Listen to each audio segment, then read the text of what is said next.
I'm glad to be with you today. My name is Roxanne. I was born and raised in Pittsburgh and lived here all my life. So, my reason for actually staying in Pittsburgh isn't very complicated. I enjoyed it as a young woman, but I knew even then that um, racism in Pittsburgh and Pennsylvania is a problem. At any rate, I chose because as a young woman, I had my children and I was married, and so I decided to stay here. One thing that I tell young folks, I got a degree in secretarial science. I was always able to work because I have a skill. I could still go out today and get a job because I have a skill. So it took me a while to get into a position where I was stable and could work and support myself. I ended up in divorce. So I had my two sons to consider, and it was hard work. Those are really why I'm still here in Pittsburgh, especially after meeting my second husband. So that's the long and short of it.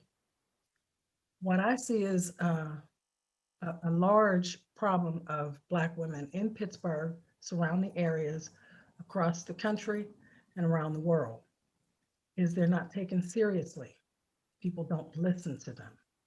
When they say things, they poo-poo them, like it's not important, or you don't know what you're talking about, or I know better than you. And I find that a lot in the work that I do, working throughout the community with social engagement and civic engagement, that I know better than you. I can come into your community and tell you what's better for you. They don't listen to us. And I always go back to Serena Williams after she had her daughter and was ill and kept trying to tell them that something was wrong. And they told her, you'll be fine. You just have to get over it. You'll be okay. And unless she had persisted, they would have not heard her. She would have died. So, a woman of her stature, money, means, people know her, none of that mattered. But for the fact that she spoke up for herself. And I think that that's something that we have to identify and teach our young women how to speak up for themselves and do it in a way that they will be heard. Um, that's my idea on one of the solutions that we can help young women with, and even older women.